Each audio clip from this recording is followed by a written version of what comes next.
सकाळचे 10 वाजले असावेत. आज ऑफिसला सुट्टी असल्यामुळे मेघना थोडी निवांतच होती. इतक्यात दारावरची बेल वाजली. मेघनाने दार उघडलं. एक अनोळखी माणूस तिच्या हातात लग्नाची पत्रिका देऊन गेला. ही पत्रिका कोणाची असेल असं म्हणत मेघनाने पत्रिका उघडून पाहिली आणि तिच्या काळजाचा ठोका चुकला. ही पत्रिका दुसऱ्या तिसऱ्या कोणाची नसून तिचा घटस्फोटित पती रवी याच्या दुसऱ्या लग्नाची होती. मेघना थोडीशी विचलित झाली होती, पण दुसऱ्याच क्षणी स्वतःला तिनं सावरलं. लग्नाला नक्की जायचं असं तिनं मनोमन ठरवलं. जुन्या आठवणी तिच्या नजरेसमोर तरळायला लागल्या. साधारण 5 वर्षापूर्वी रवी आणि मेघनाचं लग्न झालं होतं. मेघना दिसायला सुंदर होती, त्याचप्रमाणे सुशिक्षित होती आणि सुसंस्कारित मुलगी होती. रवी सुद्धा दिसायला छान होता, त्याचसोबत होतकरू होता आणि एका खाजगी कंपनीमध्ये त्याला नोकरी होती. रवीच्या घरी त्याची आई आणि वडील सुद्धा होते. लग्नानंतरचे काही दिवस एकदम आरामात गेले.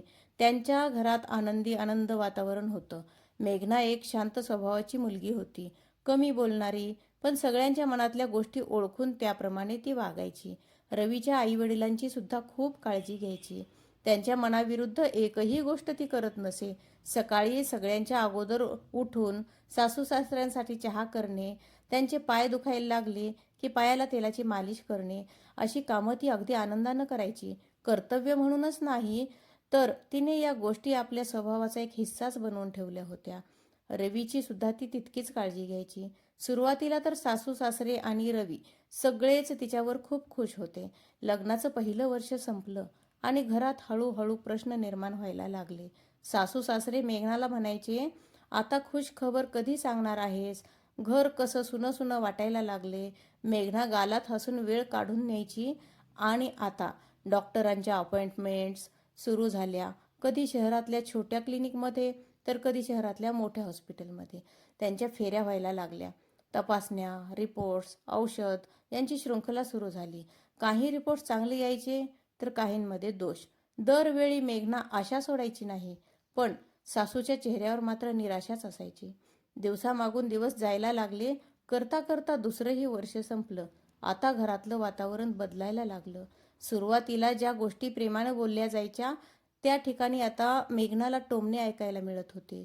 मुलीमध्येच काहीतरी कमी असेल, त्यामुळेच आमच्या घरात वंश वाढत नाही, सासू म्हणायची. मेघना सगळं काही गुपचूप ऐकून घ्यायची. एकही शब्द परत फिरून ती बोलायची नाही. संध्याकाळी गुपचूप एकटीच अंथरुणात तोंड झाकून रडत असे. तिचा नवरा रवीच्या वागण्यात सुद्धा बदल व्हायला लागला. बाहेरच्या दुनियेचे प्रश्न, मित्रांचं बोलणं, घरचा दबाव यामुळे रवीचं सुद्धा मन गढूळ व्हायला लागलं. त्यालाही वाटायला लागलं जसं काय आपलं जीवनच थांबले. गुदमरल्यासारखं त्याला होत होतं. अशातच एका डॉक्टरच्या रिपोर्टनं सगळी उलथापालथ करून ठेवली. त्या रिपोर्ट्समध्ये लिहिलं होतं की मेघना कधीच आई होऊ शकत नाही. पण तो रिपोर्ट चुकीचा होता. त्याला पुन्हा पडताळून पाहावं असा कोणी विचारच केला नव्हता आणि मनातल्या मनात सगळ्यांनी मेघनाला दोषी ठरवलं. रवी सुद्धा रिपोर्ट पाहून गप्पच राहिला. घरच्यांनी तर पक्का निर्णयच घेतला. मेघनाला या गोष्टी समजल्या तेव्हा ती हात जोडून म्हणत होती, मला थोडा वेळ द्या, माझा इलाज चालू आहे. तिच्या डोळ्यात आशा होती, पण कुणीही ऐकायला तयार नव्हतं. रवीच्या मनात दयेपेक्षा भीती जास्त होती. त्याला वाटायला लागलं, आता माझं जीवन अर्धवटच राहतं की काय? लोक मला टोमणे सुद्धा मारतील. एके दिवशी संध्याकाळी खूप गोंधळ न घालता त्याने सहज शब्दात मेघनाला सांगितलं की मला घटस्फोट हवाय. रवीच्या तोंडून असे शब्द ऐकून मेघनाच्या पायाखालची जमीनच सरकली. तिला वाटत होतं किमान रवी तरी तिला समजून घेईल, पण असं काहीही झालेलं नव्हतं. तिला विश्वासच बसत नव्हता की ज्या माणसासोबत अख्खं आयुष्य आनंदाने घालू असं तिनं ठरवलं होतं, तो माणूस काही कारणानं आयुष्यातून तिला कचरा काढून फेकल्यासारखं फेकू शकतो. तिने रडत रडत त्याला समजवण्याचा प्रयत्न केला. इलाज चालू असलेल्या फाईल्स दाखवल्या, आशेच्या गोष्टी केल्या, पण त्याचा काहीही उपयोग झाला नाही. रवीचं मन अगदी दगडासारखं झालं होतं. त्याला यावेळी तरी मेघनाची अजिबात दया येत नव्हती. काही दिवसातच त्यांचा घटस्फोट झाला. मेघना आपल्या माहेरी आली. एक छोटीशीच खोली, म्हातारे आई वडील आणि कमालीची शांतता. ती कोणालाच काहीच बोलत नव्हती. सगळं काही गुपचूप सहन करत होती. अशातच मेघनाची थोडीशी तब्येत बिघडली. तिला थकवा जाणवू लागला. तिला जेवण सुद्धा करावंसं वाटत नव्हतं. तिच्या आईबाबांना वाटलं तिची मानसिक स्थिती आत्ता तरी व्यवस्थित नाही, त्यामुळंच असं काही होत असेल. पण डॉक्टरांनी एक सत्य सांगितलं की मेघना आई होणार आहे. डॉक्टरांचे शब्द कानावर पडताच मेघनाच्या डोळ्यांना धारा लागल्या. तिच्या डोळ्यातले अश्रू दुःखाचे नव्हते, तर त्या अश्रूंमध्ये एक प्रश्न होता. हीच गोष्ट अगोदर कळली असती तर कदाचित घटस्फोट झाला नसता का? पण आता खूप उशीर झाला होता.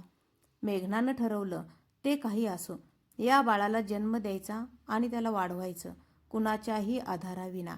तिनं रवीला याबद्दल काहीच सांगितलं नव्हतं. तिच्या मनात एकच गोष्ट होती, ज्या माणसाने आई होण्या अगोदरच मला सोडून दिलं त्याला एक पिता होण्याचा हक्कच नाही. इकडे रवीच्या नोकरीमध्ये सुद्धा भरभराट सुरू झाली. घटस्फोटानंतर त्याने स्वतःला कामातच झोकून दिलं. आता त्याच्याकडे पैसा सुद्धा भरपूर होता, पण त्याच्या घरात एक विचित्र शांतता होती. आता त्याचे आई वडील त्याला दुसऱ्या लग्नाबद्दल आग्रह करू लागले. त्याची आई म्हणत होती, रवी, तुला दुसरं लग्न करावंच लागेल. तू असाच राहिलास तर म्हातारपणी तुला कुणाचा आधार मिळेल?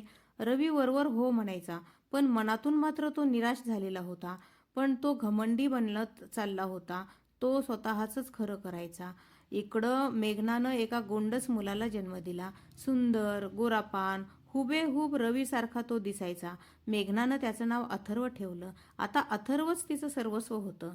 त्याच्याच कडे बघून ती जगायला लागली. अथर्वसाठी मेघना खूप कष्ट करायची. मेघना दररोज अथर्वसाठी सकाळी लवकर उठायची आणि पूर्ण ताकदीनिशी कामाला लागायची. आता तिच्या जीवनात नव्याने आनंद आला होता. अथर्वला 1 वर्ष होण्या अगोदरच मेघनाने नोकरी शोधायला सुरुवात केली. आता तिला तिच्या बाळासाठी खूप काही करायचं होतं. त्यासाठी तिने खूप धडपड करून एक बऱ्यापैकी नोकरी मिळवली. सगळं काही सुरळीत चालू होतं. इकडे रवी वरवरून जरी खुश दिसत असला तरी तो आतून झुरायला लागला होता. त्याची नोकरी सुद्धा मोठी झाली होती, पगार सुद्धा मोठा झाला होता, त्याला ऑफिसमध्ये इज्जत सुद्धा भरपूर मिळत होती. पण रवी जास्त वेळ तर निराशच राहायचा. संध्याकाळी जेव्हा ऑफिसमधून घरी यायचा तेव्हा त्याला घर खायला उठल्यासारखं होत होतं आणि आईच्या डोळ्यात प्रश्न असायचा, पुढे काय? त्याची आई काही न बोलताच खूप काही बोलून जायची. वेळेसोबतच आई वडिलांचा दबाव सुद्धा वाढत जाऊ लागला. एकटा किती दिवस राहणार? घराला वारीस तर पाहिजेच असतो. अख्खी जिंदगी एकटा कसा काढणार? सुरुवातीला तर रवी हसून टाळायचा, पण आता त्याला थकवा येत होता. शारीरिक थकवा नाही, तर एकटेपणाला तो कंटाळला होता. शेवटी रवी दुसऱ्या लग्नाला तयार झाला. त्याला दुसरं लग्न करायची हौस नव्हती, पण एकटेपणापासून दूर होण्यासाठी त्यानं दुसरं लग्न करायचं ठरवलं. दुसरं लग्न ठरलं. मुलीचं नाव स्नेहा होतं. स्नेहा सुद्धा सुशिक्षित, सुंदर होती, सुशील होती. ती समजदार आणि चांगल्या घरची होती. लग्न जमलं की घरामध्ये थोडीशी धावपळ सुरू झाली. बऱ्याच वर्षांनी आईच्या चेहऱ्यावर सुद्धा आनंद झळकत होता. रवीचे वडील सुद्धा पाहुण्यांना अगदी गर्वाने बोलत होते. लग्नाची तारीख निघाली, पत्रिका छापल्या गेल्या, पाहुण्यांना बोलावलं जाऊ लागलं. घरात कपडे, दागिने, तयारीच्या गोष्टी सुरू झाल्या. पण रवीच्या मनामध्ये कुठंतरी मेघनासाठी जागा होतीच. तो मेघनाला पुरेपूर विसरला नव्हता. या गोष्टीपासून तो जितका दूर जाऊ इच्छित होता, तितकी मेघनाची आठवण त्याला जास्त येत होती. तिचं गप्प राहणं, सगळं काही सहन करून कसलीच शिकायत न करणं, न सांगताच रवीच्या मनातील सगळ्या गोष्टी समजून घेणं. रवी पुन्हा पुन्हा स्वतःला सांगत होता की हे सगळं आता इतिहास जमा झालेला आहे. आता आपली जिंदगी पुढे सरकलेली आहे. पण त्याचं मन त्याच्या या गोष्टी स्वीकारायला तयार नव्हतं. अशातच त्याला कुठून तरी माहिती मिळाली की मेघना याच शहरात राहते आणि तिनं दुसरं लग्न सुद्धा केलं नाही. त्याचं मन विचलित झालं. पण दुसऱ्याच क्षणी त्याचा घमंडी स्वभाव समोर आला. त्याला वाटलं मेघना सुद्धा अजून आपल्यासाठी तडफत असेल. तिचं सुद्धा जीवन आपल्या विना अर्धवटच असेल. अजूनही ती माझी आठवण काढून रडतच असेल. हा विचार त्याच्या मनामध्ये हळूहळू विषाप्रमाणे भरायला लागला. त्या विषारी विचारामुळे त्याच्या मनामध्ये एक असाही विचार आला ज्याला तो स्वतः सुद्धा व्यवस्थित समजू शकत नव्हता. एका संध्याकाळी त्यानं ठरवलं की आपण स्वतःच्या लग्नात मेघनाला सुद्धा बोलवायचं. तसं त्यानं घरच्यांना सांगितलं. घरची लोक जवळपास दचकलीच. हे काय बोलतोस रवी? कशाला असं करायचं? आई थोडी घाबरलीच. म्हणाली, मेघनाला बोलावणं गरजेचं आहे का? लोक काय म्हणतील? पण रवीचा निर्णय पक्का झाला होता. तो म्हणाला, मला तिला दाखवायचे की मी कसा पुढे जातोय. त्याच्यामध्ये एवढा अहंकार कुठून आला कोण जाणे. खरं तर मेघनाची यात काहीही चूक नव्हती. बहुतेक त्याच्यातल्याच हतबल झालेल्या माणसाला मेघनाला हतबल झालेलं बघायचं असणार. आणि शेवटी आज रवीच्या लग्नाची पत्रिका मेघनाच्या घरी येऊन पोहोचलीच. आता अथर्व जवळपास 3 वर्षाचा झाला होता. तो जमिनीवर बसून खेळण्यांसोबत खेळत होता. मेघना रवीच्या दुसऱ्या लग्नाच्या पत्रिकेला निहाळत होती. पत्रिकेवर तेच नाव, तेच ठिकाण, तेच घर, तोच मंडप. काही तिला सुचत नव्हतं. थोड्याच वेळात तिच्या ओठावर थोडंसं हसू आलं. हे हसू आनंदाचं नव्हतं ना मत्सराचं होतं. हे हसू त्या सत्याचं होतं जे ती एवढे दिवस स्वतः एकटीच कवटाळून बसली होती. अथर्व तिच्या मांडीवर येऊन बसला आणि विचारू लागला, आई हे काय आहे? मेघनाने त्याच्या केसातून हात फिरवत अगदी शांतपणे सांगितलं की बाळा, ही तुझ्या बाबांच्या लग्नाची पत्रिका आहे. अथर्वला काही कळलं नाही, फक्त तो हसला. त्या दिवशी रात्रभर झोप मेघनाला आली नाही. डोळे बंद करताच भूतकाळात घडलेल्या सगळ्या गोष्टी तिच्या डोळ्यासमोर येऊ लागल्या. घटस्फोटाचा तो दिवस, रवीच्या तोंडून निघालेले ते शब्द, घरातून निघताना झालेला अपमान, माहेरी आल्यावरची भयान शांतता आणि पुन्हा अथर्वचा जन्म. मनातल्या एका कोपऱ्यात तिला खूप दुःख होत होतं, पण हे दुःख आज तिला डगमगू देत नव्हतं. खरं तर हेच दुःख आज तिची हिंमत बनलेलं होतं. जेव्हा सकाळ झाली तेव्हा मेघनाच्या डोळ्यात एक वेगळीच शांतता होती. तिने मनातल्या मनात ठरवलं होतं, आपण या लग्नाला जायचं. पळण्यासाठी नाही किंवा जळण्यासाठी नाही किंवा बदला घेण्यासाठी सुद्धा नाही, पण सत्यासोबत उभं राहण्यासाठी. लग्नाची तारीख ओघवली. मेघना रोजच्यापेक्षा थोडी लवकरच उठली. दररोजची कामं आवरून तिनं कपाट उघडलं. त्यातून एक साडी काढली. अथर्वचा ड्रेस सुद्धा काढला. अथर्व खुशीने उड्या मारत होता, जसं काही कुठल्या तरी यात्रेत जायचे. मेघना त्याच्याकडे बघत होती आणि मनातल्या मनात तिला विचार येत होता, ज्या माणसाने मला आई होण्या अगोदरच लाथडलं, तो माणूस आज स्वतःच्या मुलासमोर उभा राहणार आहे. इकडे रवी लग्नाच्या तयारीला लागला होता. त्याला नक्कीच माहीत होतं की मेघना येणारच. त्याचं दुसरं लग्न होत होतं, पण एक क्षणासाठी सुद्धा त्याच्या डोक्यातून मेघनाचा विचार जात नव्हता. त्याला वाटत होतं, मेघना येईल आणि माझं लग्न बघून तिला त्रास होईल. या विचाराने त्याचा घमंडीपणा अजूनच वाढत होता. लग्नाचा दिवस तर उगवलाच होता. रवीच्या घराची सजावट आणि लाईटचा झगमगाट आणि गेटच्या समोर लावलेल्या फुलांच्या माळा, बँड बाजाचा आवाज आणि पाहुणे मंडळीचे आगमन, सगळं तसंच होतं जसं की एखाद्या मोठ्याशा लग्नामध्ये असतं. कॅमेऱ्याचे फ्लॅश पडत होते, मुलं खेळत होती, बायकासुद्धा एकमेकांना हसून बोलत होत्या. रवी नवरदेवाच्या पेहरावामध्ये सजून धजून मांडवात बसला होता. डोक्यावर फेटा होता, शानदार शेरवानी घातलेली होती आणि चेहऱ्यावर मात्र खोटाच आत्मविश्वास होता. बाहेरून बघितल्यावर तो पूर्णपणे समाधान आणि खुश वाटत होता, पण त्याच्या नजरेत एक प्रकारची बेचैनी होती. तो पुन्हा पुन्हा इकडे तिकडे पाहत होता. त्याची नजर कोणाला तरी शोधत होती. असं वाटत होतं जसं तो कुणाची तरी वाटच बघतोय. त्याला स्वतःलाच कळत नव्हतं की तो कुणाची वाट बघतोय, पण मनात एका कोपऱ्यात कुठेतरी थोडीशी हालचाल चालू होती, जी त्याला स्वस्थ बसू देत नव्हती. लग्नाची पूजा विधी सुरूच होणार होती. गुरुजी सुद्धा तयारीला लागले होते. हवन कुंडाजवळ सगळी तयारी झालेली होती. पाहुणे मंडळी आपापल्या खुर्चीत बसले होते आणि सगळ्यांच्या नजरा नवरा नवरीकडे होत्या. एवढ्यात मेघनाचं आगमन झालं. काही लोक उठूनच उभी राहिली. बरेच जण खुर्चीत बसून माना वळवून मेघनाकडे बघायला लागले. पाहुणे मंडळीत कान गोष्टी सुरू झाल्या. मेघना शांतपणे पुढे येत होती. तिचे पाय अजिबात डगमगत नव्हते किंवा चेहऱ्यावर सुद्धा घाबरटपणा नव्हता. तिने साधीच साडी घातली होती. ना कोणते दागिने घातले होते, ना कुठलं मेकअप केलं होतं. साधीच, पण चेहऱ्यावर खूप शांतता होती, समाधान होतं. जसे की तिने खूप अगोदर सगळ्या प्रश्नांची उत्तरं मिळवली होती. तिच्या मनात थोडंसं दुःखही होतं आणि सत्यसुद्धा होतं. तिच्या कडेवर एक छोटासा मुलगा होता.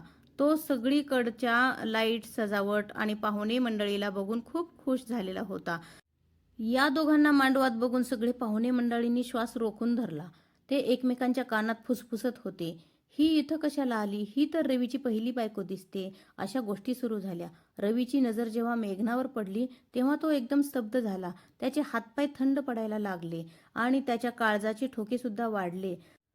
त्याच्या लवकर लक्षातच येत नव्हतं की हे काय चालू आहे. त्याची नजर मेघनाच्या कडेवरच्या मुलावर खिळली. त्या मुलाचे डोळे, चेहरा, त्याच्या चेहऱ्यावरचं स्माईल कुठेतरी त्याला स्वतःसारखेच वाटत होते. त्याच्या मनात विचारांचा वादळ सुरू झालं.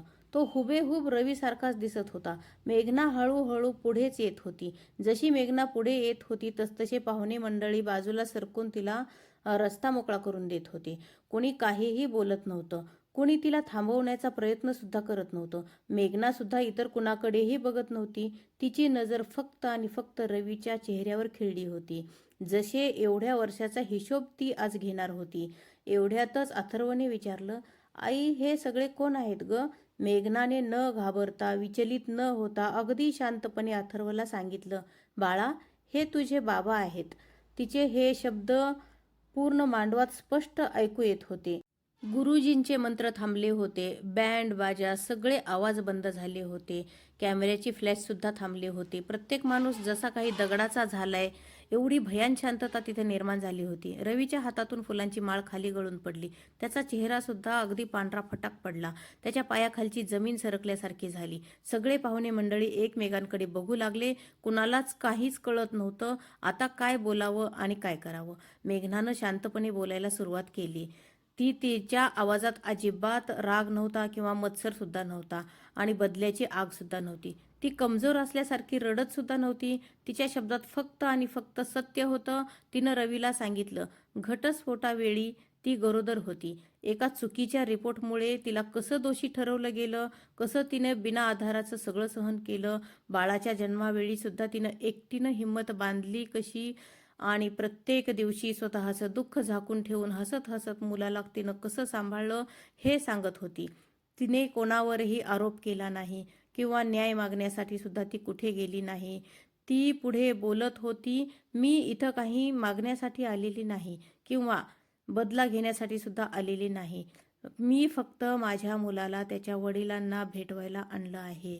असं म्हणत तिने रवीच्या पुढ्यात एक फाईल धरली ज्यामध्ये डॉक्टरांचे रिपोर्ट्स होते. रिपोर्टच्या तारखा सुद्धा होत्या.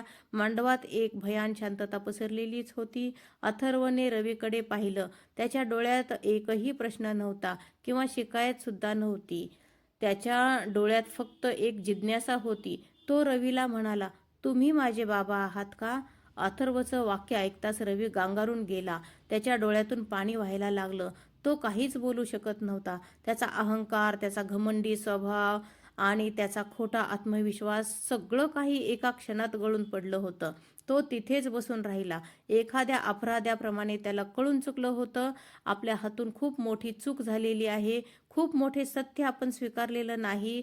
स्नेहा जी इतका वेळ बसून गुपचूप सगळं ऐकत होती ती उभी राहिली. तिच्या डोळ्यात अश्रू होते. तिने अगोदर मेघनाकडे पाहिलं, पुन्हा त्या निरागस मुलाकडे पाहिलं आणि शेवटी रवीकडे पाहत होती. तिचे हात पाय थरथर कापायला लागले होते, पण तिच्या तोंडातून एकही शब्द येत नव्हता.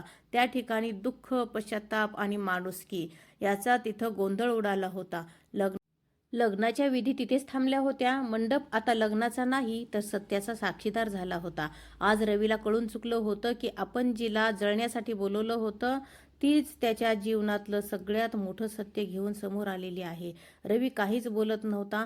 फक्त त्याच्या डोळ्यातून अश्रू वाहत होते. ओठ थरथर कापत होते. घसा कोरडा पडला होता. त्याने स्वतःचा अहंकार आणि समाजाच्या भीतीमुळे तसेच पूर्ण सत्य जाणून घ्यायच्या अगोदर एका सोज्वळ स्त्रीला सोडून दिलं होतं. त्याच्या स्वतःचीच त्याला लाज वाटत होती. भूतकाळातल्या गोष्टी त्याच्या डोळ्यासमोर तरळायला लागल्या होत्या. मेघनाचं गुपचूप सर्व काही सहन करणं, ती हात जोडून वेळ मागत होती, ती सगळ्यांसोबत आनंदी राहत होती, सगळ्या आठवणी त्याला येत होत्या. तो हळूहळू जड पावलाने मेघनाच्या दिशेने चालायला लागला. तो मेघनाच्या जवळ येऊन थांबला. थोडा वेळ तो तिच्याकडे बघतच राहिला. तीच मेघना, कधी काळी त्याने तिला अबला समजलं होतं, तीच मेघना आज तिच्या मुलासोबत आत्मविश्वासाने, आत्मसन्मानाने रवीच्या समोर उभी राहिली होती. त्याने मेघनाच्या समोर गुडघे टेकवले आणि रडायला लागला. मेघना, मला माफ कर. माझ्या हातून खूप मोठी चूक झाली आहे. मी फक्त तुलाच नाही तर माझ्या रक्ताला सुद्धा ठोकर मारलेली आहे. दोन्ही हाताने मेघनाने रवीला उभं केलं. तिच्या डोळ्यात खूप शांतता होती. ती म्हणाली, माफी मागायची खूप सोपी आहे रवी, पण माफीच्या लायकीचं होणं खूप अवघड आहे. थरथरत्या त्या हाताने रवीने अथर्वला जवळ घेतलं. त्यानं पहिल्यांदा अथर्वला एवढ्या जवळ धरलं होतं. त्या छोट्याशा जीवाची छोटीशी धडधड रवीला एखाद्या हातोड्यासारखी जाणवत होती. अथर्वने रवीच्या खांद्यावर मान टेकवली आणि म्हणाला, बाबा. बाबा शब्द रवीच्या कानातच नाही तर त्याच्या काळजाला जाऊन भिडला. मग रवी मोठमोठ्याने रडायला लागला. ते रडणं एका माणसाचं नाही तर एका अशा पित्याचं होतं ज्याने आपल्या स्वतःच्या मुलाला जन्माच्या अगोदरच हरवलं होतं. सगळं बघत होती. ती हळूहळू पुढे सरकली. तिच्या डोळ्यात दुःख आणि अश्रू होते, पण ती समजदार होती. एका स्वच्छ मनाची ती मुलगी होती. तिनं थरथरत्या आवाजात बोलायला सुरुवात केली. मी कुणा एखाद्या स्त्रीवर, निष्पाप स्त्रीवर अन्याय होऊ देणार नाही. एखाद्याला दुःख देऊन मी माझा संसार आनंदात उभा करू शकत नाही. मी कुण्या निरागस लेकराचा हक्क हिरावून घेणार नाही. असं म्हणून तिने हातातला फुलांचा हार खाली ठेवला. हे सगळे पाहुणे मंडळी बघतच होते, परंतु स्नेहाला सुद्धा कोणी थांबवलं नाही. कारण प्रत्येकाच्या लक्षात येत होतं, आज जे होते ते अगदी योग्य आहे. एखाद्याला न्याय मिळतोय हीच सगळ्यात मोठी गोष्ट आहे. रवीने स्नेहाच्या समोर मान खाली घातली आणि त्याच्या नजरेत आभार आणि अपराध या दोन्ही गोष्टी होत्या. मग तो मेघनाच्या बाजूने वळाला आणि मेघनाचा हात हातात घेत म्हणाला, मेघना, माझी चूक सुधारायला एक मोका दे. पतीच्या रूपात नाही तर एखाद्या जिम्मेदार माणूस आणि जिम्मेदार पिता या रूपात. मेघनाचे डोळे भरून आले. एवढ्या वर्षाचं दुःख, संघर्ष, अपमान, खूप काही गोष्टी तिच्या डोळ्यासमोरून तरळून गेल्या. ती थोडा वेळ गप्पच राहिली. मग तिने हळूच अथर्वला खाली उतरवलं आणि म्हणाली, हा निर्णय माझा नाही रवी, तर अथर्वच्या भविष्याचा आहे. रवीने अथर्वचा हात हातात घेतला. तो छोटासा हात हातात घेतल्यामुळे रवीला त्याच्या जीवनाची दिशा सापडली. मेघनाने मोठा श्वास घेतला आणि म्हणाली, मी सगळं काही विसरू शकत नाही, पण माफ नक्कीच करेन. कारण एका मुलाचा हक्क सगळ्यात महत्त्वाचा असतो. रवीने दुसऱ्या हाताने कविताचा हात सुद्धा हातात घेतला. यावेळी या स्पर्शामध्ये ना घमंडीपणा होता ना हट्टीपणा होता. फक्त जिम्मेदारी, पश्चाताप आणि सन्मान होता. लग्नाचा मांडव पुन्हा सजवला गेला. अगदीच साध्यासुध्या पद्धतीने अश्रू आणि सत्याच्या मध्ये एका तुटलेल्या नात्याला जोडण्याचे विधी पूर्ण झाल्या. मित्रमैत्रिणींनो, ही कथा पूर्णपणे काल्पनिक आहे. कथा आवडली असेल तर लाईक करा, शेअर करा आणि आपल्या चॅनलला सबस्क्राईब मात्र नक्की करा, जेणेकरून अशाच नवनवीन कथा तुमच्यासमोर सादर केल्या जातील. धन्यवाद.